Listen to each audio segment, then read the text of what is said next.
Welcome, everybody. Today we have here with us Dr. Eric Zielinski, also known as Dr. Z, who's the founder of drericz.com.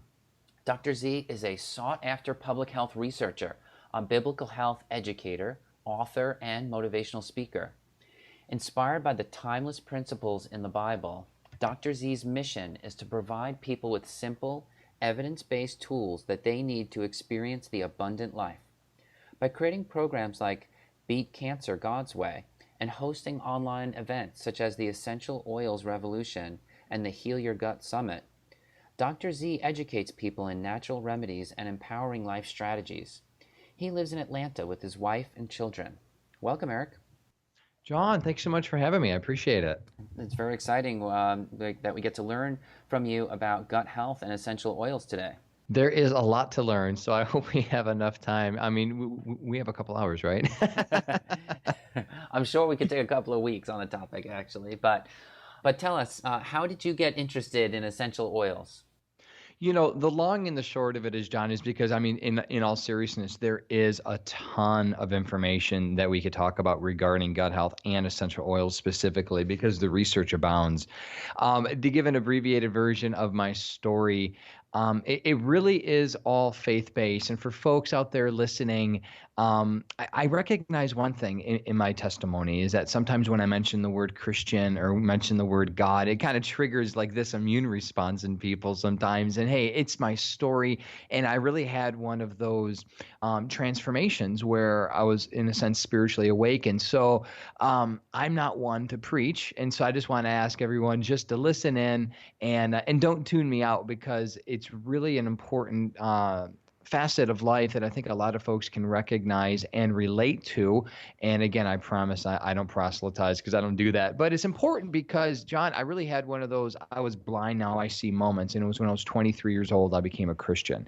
And it was radical because I was unhealthy. I was sick. I was depressed. I was suffering suicide ideation. My gut health was in shambles. Chronic acne, addicted to coffee, alcohol, cigarettes. I was just a wreck. And so when I had this spiritual awakening, it became very apparent to me that I needed to take care of myself. Mm-hmm. I needed to take care of my mind, my body, my emotions. I needed to take care of myself because becoming a Christian isn't just about the afterlife. It's about today. And so that started me on a journey really to learn how to live a balanced, abundant life. And little by little, it's been over 13 years now, but little by little, I started researching, I started studying, I started pouring myself into how to regain control of my health. Because again, I was a relatively sick person. I didn't have any disease per se, like lupus or cancer or anything. I was just not good, chronically sluggish, chronic fatigue. I'm sure if I went to the medical doctor to get a bunch of tests, which I did, and they just said, we don't know what's wrong with you. We don't know why you're tired all the time. We don't know why you have acne. We don't know why you have gas. Here's a drug. Here's a pill. Here's Accutane, right? Here's something. And again, I just didn't do well. Really, I wasn't performing well overall. And so once I had my spiritual transformation, health and wellness became just a focal point of my life. I started coaching people, helping people just out of the goodness of my heart because I know what it was like being sick. And I was that guy at work bringing like green smoothies into the office. I had a cubicle job. I did some marketing. I managed a bank. I did some high-end customer support for, big Fortune 100 companies. And people looked at me like I was the crazy guy. And so long and the short of it is I essentially became, a beacon of hope for a lot of people who saw my transformation, and I started helping them little by little. And it dawned on me like, you know what, I need to learn more. I need to get some credentials behind me. And that's when my wife and I actually decided to go down to Georgia so I could study to become a chiropractor. And then I really fell in love with research. So the fun thing is how essential oils come into play here is that throughout my whole marriage, my wife has been using essential oils really unbeknownst to me. I never really gave two thoughts of it. And it wasn't until I started really doing research professionally, because that's how it transpired in my chiropractic profession. I never even practiced chiropractic because I was a researcher. I started research writing. one of my clients commissioned me to write a series of public health reports on essential oils.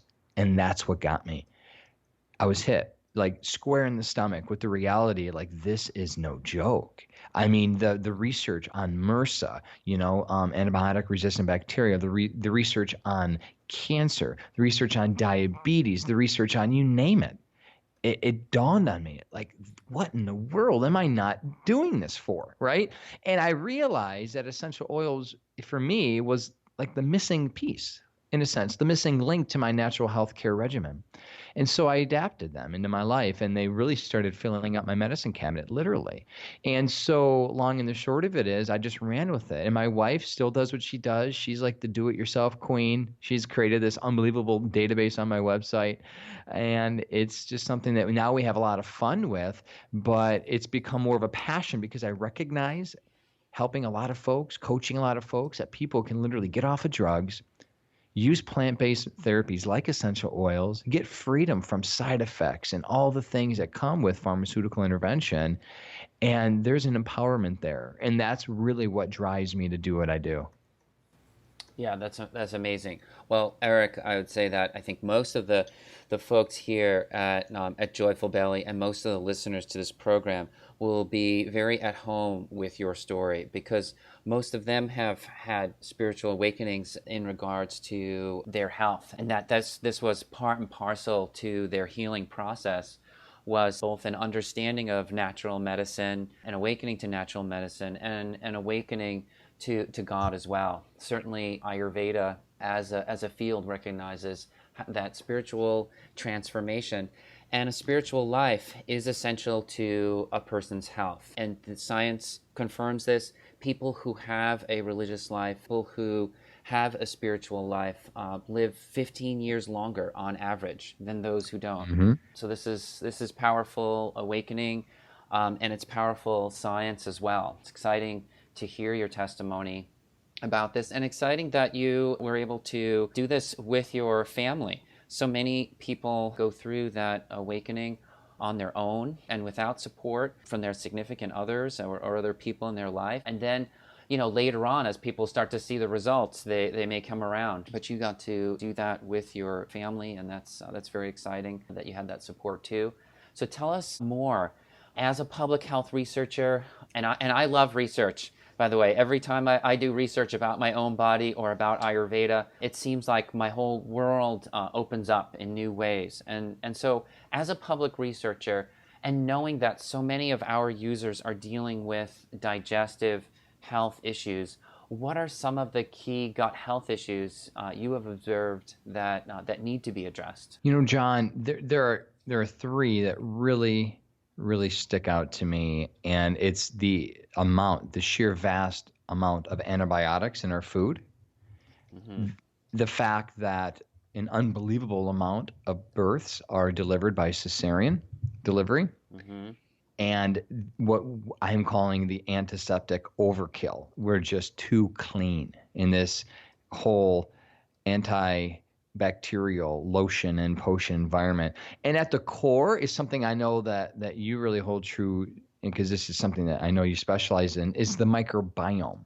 Mm-hmm. And for folks, just so we all understand it, we're all on the same page, the University of Utah has put together just a good description of what really the microbiome is, because it can somewhat be confusing, because when you look at a human being, you're not looking at human cells. And that shocks people. Like, you're literally looking at 10 bacteria cells to one human cell.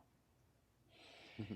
And that rocks people's world, because we are not who we think we are. We live in symbiosis with the microorganisms that we don't even see. And according to the University of Utah, microbes are everywhere. They're in the soil, in the water, and even in our bodies. And I want to direct a quote, if I could. They cover every surface of our bodies, both inside and out. These microscopic life forms represent thousands of species, and they outnumber our own cells by about 10 to 1. And some scientists view our resident microbes as a newly discovered and largely unexplored organ. Actually an organ with many functions that are essential to life. And at the core of what's happening to our gut health is that our microbiome, which houses literally 70% of our immune system is just being annihilated because of what we're doing. And these three things, antibiotics in our food, cesarean delivery, and antiseptic overkill.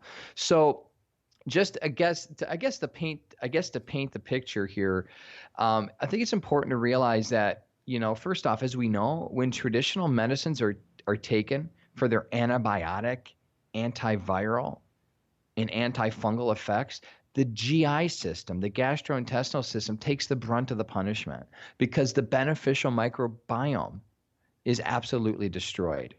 And that's what probiotics are, folks. Pro meaning good, positive. Probiotics are healthy bacteria. Non-probiotics are the pathogenic bacteria in our gut. And so what drugs do in the pharmaceutical world is it's like a nuclear bomb approach that kills everything instead of like a sniper that actually just attacks the enemy. So to restore balance, energy, and healing, the body uses much of its energy stores to restore this damage, taking away from other healing and wellness activities. And essentially a spiral, and this is really important, a spiral of insufficient gut flora reduces immunity, diverts restorative energy, and weakens the body, which makes us more susceptible to disease, which then makes people go get more treatment, and the cycle goes on. And as you could see, superbugs, like antibiotic resistant bacteria, now, like let's say strains literally of gonorrhea, are being documented as more deadly than AIDS because we're creating super viruses, super bacteria, super fungi that drugs can't do anything for. So it really kind of all starts with, in my opinion, all starts with birth and how babies are delivered. And first and foremost, I want to recognize and thank medicine for its role in literally saving lives in primarily emergency situations. Yet when it comes to prevention, when it comes to really chronic issues, medicine doesn't have much benefit for a lot of people. And the reality is there are women, and we know some of them, who literally need emergency C-sections or they or their baby would die. And praise God that there is medicine and there is medical intervention for that. But I'm telling you, John, we do not need to have so many cesarean deliveries right now. 33% these days, is it? In the United States. In the United States, yeah. In the United States, C-section has risen 48% since 1996. Since 1996. You're right. It has risen by 48%. And it has reached a level, is from what I could see, like you said, about 32+% of our births. 1 in 3. 1.3 million C-sections are delivered every year.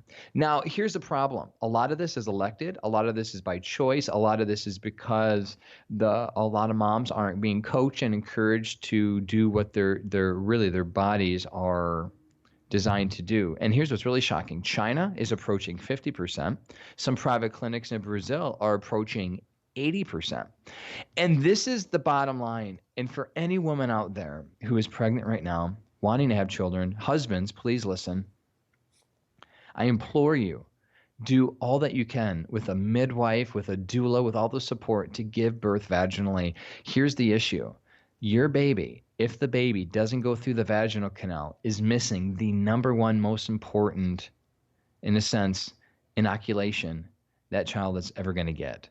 The amount of bacteria that the baby consumes, the amount of bacteria and all the microbiome that is in the mother's birth canal, in the eyes, in the ears, in the nose. We don't think about any of this stuff that actually the baby consumes in the mouth. That is what the baby needs for a healthy immune system. And the interesting thing is we're seeing there's a concurrent with the trend of increasing C-section. There's been an epidemic of both autoimmune disease such as type 1 diabetes, Crohn's, multiple sclerosis, allergic diseases such as asthma, atopic dermatitis, and you name it. And so we're seeing as more C-sections arise, more autoimmune disease. There's actually like a direct correlation because the baby isn't getting that first basically probiotic shot from mama. And that's a big issue. And so as a public health researcher, I implore medical doctors to, encourage and strengthen, do whatever needs to be done to help women deliver vaginally. But again, and this is important, not to be condemned. If you're a woman and if you're in a position where you can't, thank God for medicine. Thank God for the surgery ability. Let's get the baby out because we need to save your life. But I'm telling you, it's not 33% worth. Yeah, no, it's not. It's not. It'd be less than single digits, most likely. Yes. Where those emergencies arise. Yeah, a huge issue, everybody, that Dr. Z is bringing up today. Both the probiotic, but also just the trauma to the body and the disruption of being cut open. There may be a high survival rate of C-section. In that sense, it may not be dangerous per se or life-threatening surgery, but the recovery time and the shock to the body is still great. And so we need to take a serious look at that in our society. Ayurveda is natural, and so unless it can't be helped, we're always going to look in Ayurveda to the most natural solution there is, and to let the body do its thing and trust our bodies, which is something that we say in Ayurveda all the time, not just with food, but this is in every part of our lives. The more we go natural and the more we try to stay balanced and understand our bodies and work with our bodies, then the healthier and more balanced we'll be. So, John, here's the picture. 1/3 of every child that you see in America is being birthed via C-section. Mm-hmm. So the automatically is, in a sense, being their immune system. And the research has suggested the immune system can never fully reach the capacity that the child should be able to reach because of that. Not that the baby will be, quote, crippled for the rest of his or her life, no. But the reality is there is, in a sense, irreparable damage that's done. And we don't recognize that. And we're in this situation where, again, it's just since really the mid-90s that this has happened. So we don't even know what's happening to children who are becoming teenagers who are soon to be adults. We don't know what's going to happen to them when they're 50, 60, 70 years. But here's the thing. Compound that with antibiotics in our food.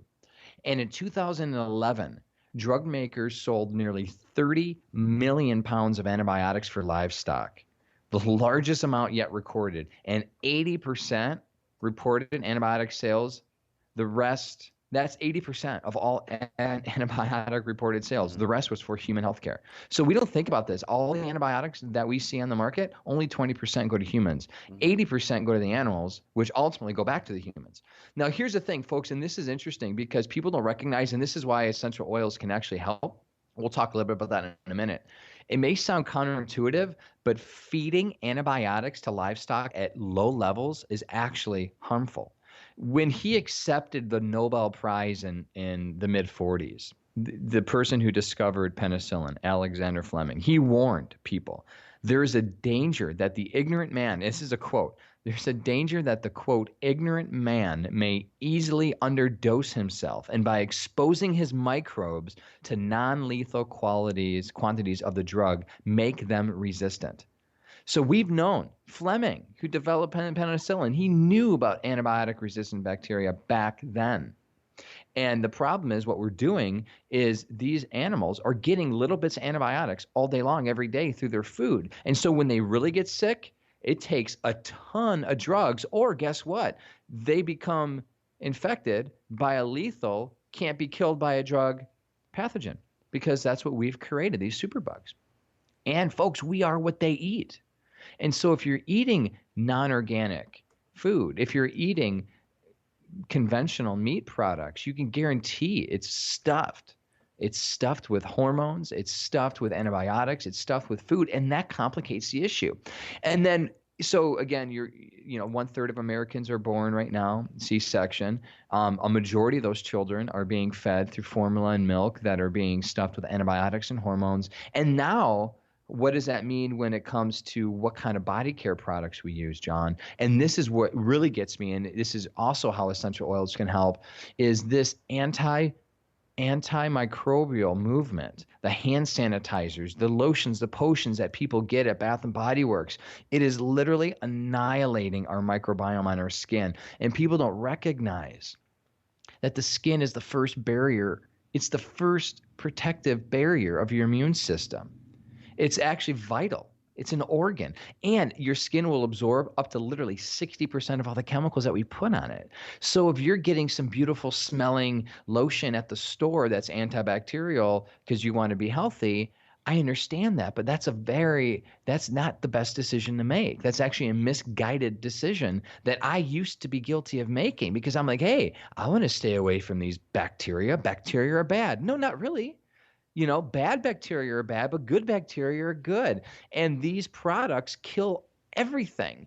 And we're finding again is that once the skin microbiome is actually being dried out because of these drugs that are in the chemicals that are in these products, it's literally affecting our immune system. And people are recognizing that more and more, and research is being done because, again, if your skin is absorbing 60% of the chemicals that you're putting on it, you're getting those into your bloodstream. And a lot of these products have what's known as triclosan in it, which has been a registered pesticide since 1969. Like that's the primary component in these hand sanitizers and antibacterial stuff. So the reality is we need to just remember that bacteria needs to live in symbiosis with us on our skin. And if we start annihilating that beautiful harmony that God designed, it's going to affect us in one way or another. And that's where skin conditions come into play, like eczema, psoriasis. That's where, again, dry skin might not seem like a big deal to a lot of people, but that could make you more susceptible to actually combating a disease or not combating a disease if you have chronically dry skin because of the products that you're using. So there's a lot to it. So I really stress do it yourself. I really stress looking at sustainability. And, I love to talk about how even essential oils can help with some of this stuff too. Yeah, I think the analogy here to the kind of balance in the biome and microbiome that you're talking about, Eric, is the analogy is what happens when we fiddle-faddle with ecosystems, right? If we Exactly. introduce a new species to kill off a pest, and then what happens? That species overruns it. And what we see is that there's a delicate balance in any ecosystem, and what we do to that ecosystem matters.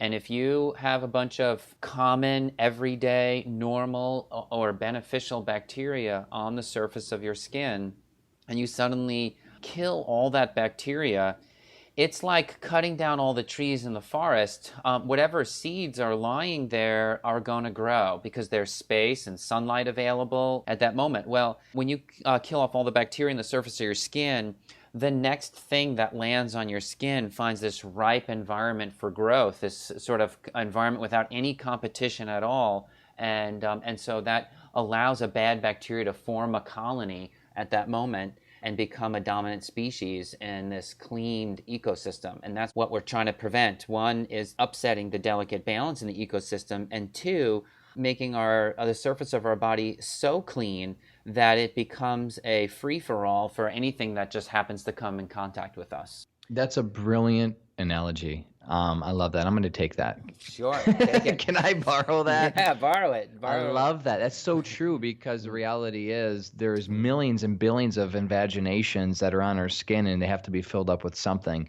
and they need to be filled up with the right stuff. And you're right. We're making ourselves susceptible. Wow. Yep. So how can essential oils address these issues? What's the role that essential oils plays in all this? Well, I don't want to hit too much on the sustainability aspect, but I do want to paint the picture. There is a lot of research. And just trust me on this, folks, because I know the context of this talk is gut health. And I know that's something that John specializes in. So I really want to hit that. But as an article in the journal Pathogens shared in 2015, a combined use of antibiotic alternatives such as essential oils literally hold the most promising solution to replacing antibiotics in animal feed. So I just want to let people know we could get into the details, but for the sake of time, I'm telling you, we do not need on any stretch of the imagination to be putting antibiotics in our food supply. We could be utilizing essential oils in very low dosages and have that be just as effective. And that's what research is showing. So if any of you are pig farmers, cattle farmers, ranchers, please recognize this. Look into it. If people maybe have an ear of their senator, this is the type of stuff we need to start thinking about, especially as we get ready to vote for the next president of the United States. We don't think about this stuff as we're looking at gay rights, we're looking at vaccines, we're looking at, the economy. These are big issues in our political paradigm. Well, what about antibiotics in our food? So I just want to encourage folks to think about that.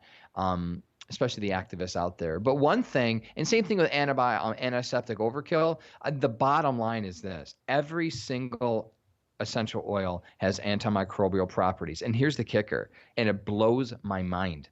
These essential oils are volatile organic compounds that are naturally occurring in the plant.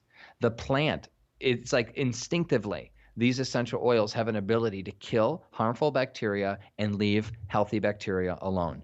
We have seen this over and over and over again, especially, just several cancer in vitro studies that we see about how frankincense and myrrh literally targets the cancer cells and leave the healthy cells alone. It's what's known as cell selectivity. So the easiest solution to this whole over clean paradigm that we've created is to create some natural do-it-yourself hand sanitizer, which is nothing more and nothing harder than a little spritzer bottle. Like, get a 1 ounce spritzer bottle, a glass. It costs a couple bucks on Amazon. Put a few drops of witch hazel in it, 5-6 drops of any essential oil that you really want, and the rest of water. Shake that up, spray it. Maybe if you want to put a little bit of aloe to help with some moisturizing effect. That is a healthy hand sanitizer alternative. Non-toxic, and virtually any oil you could use. Some are nicer than others for some people because they like the smell. But that's the thing is be empowered that you don't need those antibacterial lotions at the store, because it's so easy to make your own with coconut oil. And we have a whole database on my website. Easy shea butter, coconut oil, some essential oil, you're done. And that's a lot better. But here's an interesting thing. I want to touch base on just a minute here on cesarean delivery, because okay, how in the world does essential oils help with cesarean delivery? Well, okay. I know this is great. You've been coming up with lots of surprises in today's talk, and that's exciting for people. So how are you going to tie all that together? You're going to like this. Okay, my wife, and don't get me wrong, in my first essential oil summit I did, I interviewed Dr. Penny Lane, who's she's a nurse midwife. She has a doctorate in her field. She's no joke. And she taught us how to use essential oils to really maximize the birthing experience. And I'm telling you, my wife has delivered 4 natural home births, and essential oil therapy has been a huge part of all of it. It really has. First of all, cesarean delivery can help women deliver vaginally. I'm sorry. In cesarean delivery, in this topic, essential oils can help moms deliver vaginally. How clary sage and chamomile, for example, have been proven clinically to help manage pain. And that is one of the main reasons why women decide in the middle of the process to go get a C-section, is because they have unbearable pain. In the year 2000, a study of nearly 8,100 moms in childbirth, which is the largest research initiative in the use of aromatherapy within a healthcare setting to date. The study took place over 8 years, and 10 oils were evaluated, John. The results here's a cool quote. The evidence from this study suggests that aromatherapy could be effective in reducing maternal anxiety, fear, and/or pain during labor. And again, what things would cause a mom to elect to have a C-section? Fear of death, anxiety, and pain. And utilizing essential oil therapy, especially clary sage and chamomile, and others, believe it or not, jasmine, juniper, geranium, clary sage, rose, lavender, they've all been reported to help benefit women in labor. Calm the mind. My wife, it was unbelievable. We just delivered our 4th baby a couple weeks ago. She had a whole series of little spritzers, like pre-birth, during birth, pushing, transition, all the stages of labor. She had her special aromatherapy blends, and her doula and her midwife and I all were supporting her, spraying these in her face. We had the aromatherapy kicking. We had an arnica tincture. We had all sorts of things around to help manage the pain, the stress, and the anxiety. So I'm telling you, ladies, your mind is unbelievably powerful. Our minds are, but especially a woman's mind. I'm telling you, there's something that a woman has that men don't, that allow them to go through this unbelievable experience called childbirth, and I've seen it 4 times. You just need to get in the right mindset, and essential oils can help you get in that right mindset, especially pre, during, and post labor. And secondly, also essential oils can help moms and babies recover from surgery if they do decide to get C-section. So again, I do believe essential oils can help women get into the mindset, help reduce the pain, help reduce the anxiety, help reduce the stress related to the labor, that they could maybe get that little extra push to deliver vaginally. But if they do decide, no condemnation, and this is not the point. I just want to encourage us all to try, even do things a little better. But if you are, I'm telling you, essential oils have been shown to work together with antibiotics to help rebuild your microfloral balance quicker and better. So if you do decide to take elect a C-section, make sure you personally as mom load up a lot on probiotics, and there's healthy essential oil therapies that you could use, and then breastfeed your baby. Your baby will get that through the milk. A lot of it. A lot can happen, and that is a very important thing. Oils of the mint family particularly have been shown to work synergistically with probiotics, actually make probiotics more effective. And also essential oils have been shown to make enzymes, digestive enzymes, more effective as well. And I think we really forget what mama eats, baby gets. And we see it. My wife, black beans make my wife a little gassy. Well, we just had some black bean dip. Well, guess what? My baby's tooting all night. How does that work? It's up all night. I know, it's interesting. So we got to remember that. So utilizing essential oil therapy wisely, safely can help. But anyway, it could be a stretch. I've shared this before with people, but I'm telling you, I've seen it. It's awesome. Mm-hmm. Giving people a kind of Ayurvedic context of essential oils. You talked before that people can basically choose any essential oil in their skincare formula. And here's where we can bring a little Ayurveda into it. What we're looking at in essential oils is the kind of concentrated potency of nature. So if you were to take the way these plants as life forms are expressing the way that they live, right? Is it basically expressed or contained or somehow captured in their essential oils? The way these essential oils are kind of how these plants are surviving and in their individual niche. And so each of these different life forms, each of these different species, because they survive in unique environments, they naturally have unique oils and unique chemicals and properties to them that reflect that, their ability to survive. And so these oils have different qualities. And in Ayurveda, we're always looking at qualities. Some of these oils may have a tendency to heat up the body. Some of them may have a tendency to cool down the body. Some of them may be sharp, and some of them may be, have different actions. And what we look at in Ayurveda is how to match these essential oils with a person's body type. So if your essential oil, as Dr. Z, as Eric is saying, that have natural antimicrobial properties, which one are you going to choose? You're going to choose from the oils that match your body type, or that match a particular imbalance that is happening in your body systemically. And so that way you can choose something that's going to fit with its purpose as an antimicrobial and with your organism as a whole. Also, I want to mention, you've mentioned it quickly, that you recently, been blessed with a child in the family, a new addition to the family. I just want to make sure that I get a chance to say it. Congratulations. Thank you. On your child. It's wonderful. Wonderful news. Yes, it is. Enjoy. Yes, heartwarming.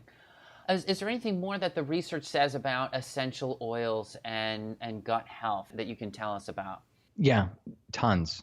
I mean, really tons. I know. And I think it's important to stress one thing, because I get this a lot. And I mentioned it earlier, but just to reemphasize, there is no reason to assume, because essential oils are antimicrobial, that they will destroy your microbiome. Essential oil expert, safety expert, Robert Tisserin, who really wrote the book on essential oils safety, he shares it is rash to assume that essential oils negatively affect the balance of bowel flora, because there's no clinical evidence that this happens, which is interesting, because on the other hand, decades of clinical experience by doctors in France literally suggest that essential oils frequently heal both acute and chronic infections without the damaging and often long-lasting effect of bowel flora that comes from the use of antibiotics. So we also know from a 2002 report, John, that peppermint essential oil had a beneficial effect on the balance of gut bacteria in the case of small intestine bacterial overgrowth, or SIBO. So that's interesting. So I just want to encourage people, use them, and don't worry.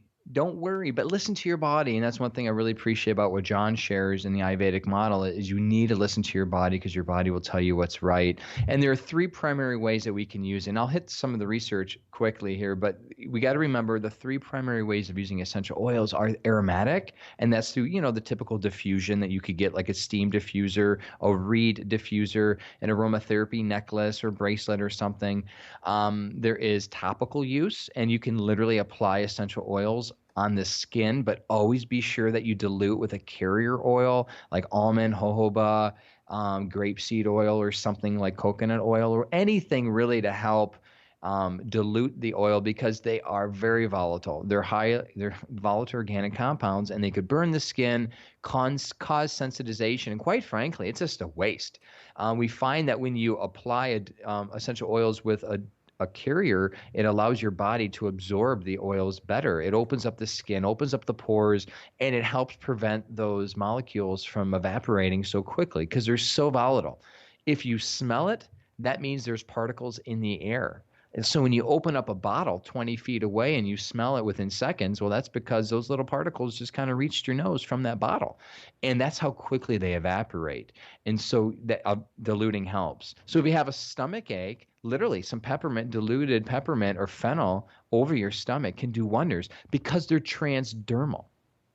And this will rock your world, John. As a researcher, research has shown that essential oils, there was a lavender study that applied lavender massage oil over the abdomen of humans, and they found that literally within 5 minutes, the chemical compounds of the lavender were found in the blood. Within 20 minutes, the maximum concentration of lavender chemicals, the chemicals in lavender, were in that human's blood. And then after 4 hours, it all went away, which is fascinating because this isn't anything that's going to have long-lasting effects, which is good. Unlike drugs that your body never really metabolize, you'll always store the drugs in your adipose tissue or kidneys or liver. There's always going to be damage because your body can never really break it down. Essential oils will be completely metabolized within hours. So that means you could use essential oil therapy roughly every 4 or 5 hours. And it's transdermal. They penetrate to the cellular level and they reach your bloodstream. And last of all is internal. Internal use is somewhat debated, somewhat controversial in the aromatherapy community. Yet I don't see any argument at all because the research is pretty clear. Safe, proper use in a capsule has been used, and there's been awesome studies for especially IBS, irritable bowel syndrome, using an enteric-coated capsule, putting peppermint in that enteric-coated capsule. And I've seen studies, literally 5-6 drops of peppermint 3 times a day can just unbelievably annihilate IBS and or just help with the symptoms related to it. And folks, if you don't know what an enteric-coated capsule is, it's one of those really hard shell capsules that don't digest until it gets into your bowel, into your colon. Because that's the problem. You just don't want to put a drop in your mouth. It's never going to reach your stomach. You don't want to even put a drop in a gel cap because that's not going to reach your colon. If you have, GERD, that's a great idea if you want to utilize essential oil therapy to help with GERD. Put it in a capsule, like a gel capsule. You could get those cheap online.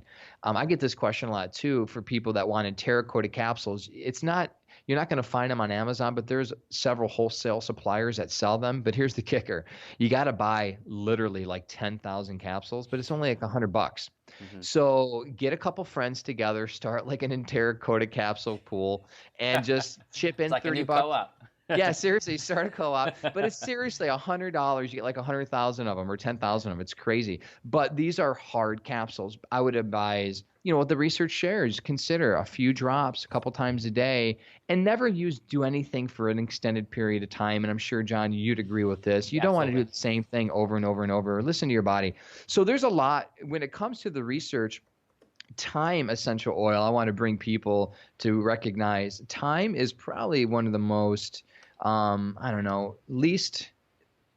I don't know, respected, least honored essential oils as it should be, because it has unbelievable effects when it comes to infection. And we look at some of the research that we're seeing, especially out there regarding thyme, is very, very promising. That it has a great effect because of what's the chemical known as thymol. And also, thyme has an interesting research with rose, which is also including a chemical called geraniol. And what researchers have found is that at just 100 parts per million, thyme and rose, the chemicals thymol and geraniol, is extremely effective in suppressing pathogens in the small intestines with no concern for the beneficial bacterial in the gut. So for someone with not necessarily IBS, but someone with SIBO, someone with some sort of small intestinal disorder, why not try a drop of thyme, a drop of rose in a capsule, and try that a couple times a day and see how your body responds? That could be a very beneficial approach. Mm-hmm. Absolutely. Again, we hit IBS, and IBS is really important because a lot of people experience it because it contributes to leaky gut. Peppermint is the go-to for sure, but a lot of folks don't recognize that cumin oil is beneficial as well. And the Middle East Journal of Digestive Diseases published a study a couple years ago that evaluated nearly 60 IBS patients. And they administered 20 drops of a cumin extract containing roughly 2% essential oil every day for up to 4 weeks.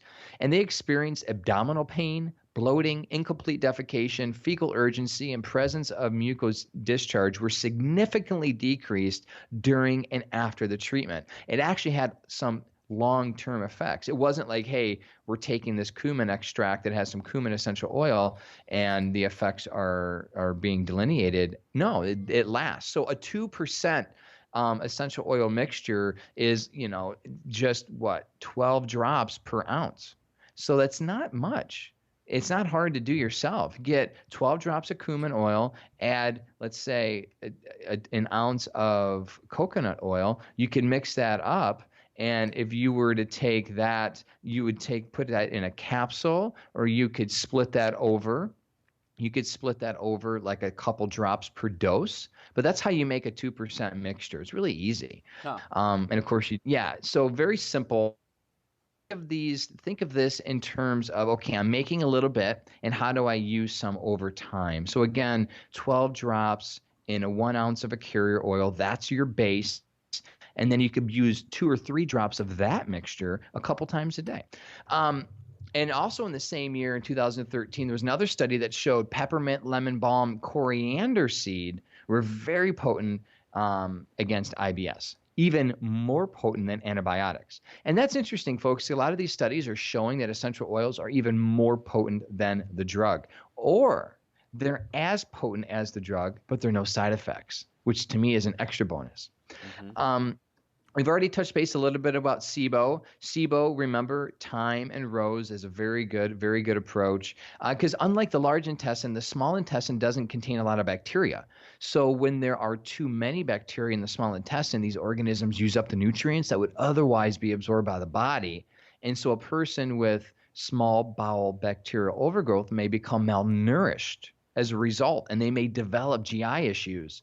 So that's where certain essential oil therapies can actually help annihilate and they become toxic. Yeah. These bacteria are producing endotoxins that are absorbed into our blood and make us feel awful. In addition to they take our food and leave the waste behind, right? We all know what happens to food after you eat it. It turns into a waste product. So take the good stuff and create bad stuff with it. Yes, exactly.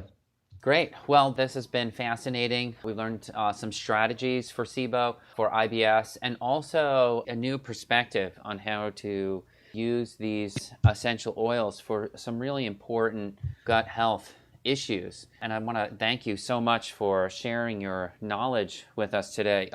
Dr. Z, tell us, where can people learn more about essential oils? I know that you have an exciting summit that's up and coming where people can learn a lot more about this topic.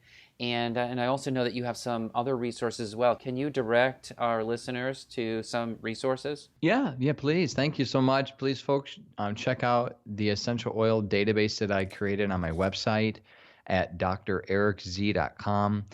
And our Essential Oils Revolution Part 2 is being featured at the website eorevolution2.com. And we cover all kinds of stuff, especially oils we didn't get a chance to talk about, like cardamom and clove and tea tree and tarragon. There's so many oils that you could use for gut health, and it's just a great world out there to really start to enjoy and regain control of your health, essentially one drop at a time. And how many people are going to be presenting at this summit that's up and coming? Boy, oh boy. Well, thankfully we have an Ayurvedic expert, you, and we have 40 people this time around. Yeah. And it's going to be it's a free online event that goes from August 22nd to the 29th. Tune in and listen to John. I specifically put him at the end because we saved the best for last. And I'm a bowler, and as you know, bowling, you always keep the best as the anchor. So we staged some of the best talks for the last. We have great talks in the beginning and all talks in the middle. So John, thanks so much for being the caboose, because your information is valuable, and I really wanted to make sure that we end it out with a bang. I'm excited to participate in the summit, and we'll put some links when we post the content from today's talk online. I'll put some links so that you can easily find the summit and get in touch with Dr. Z as well, links to his website. So thank you again so much, Eric. I really appreciate everything that you shared today. It's been fascinating. All right. Thank you so much, John. I really appreciate your work, my friend.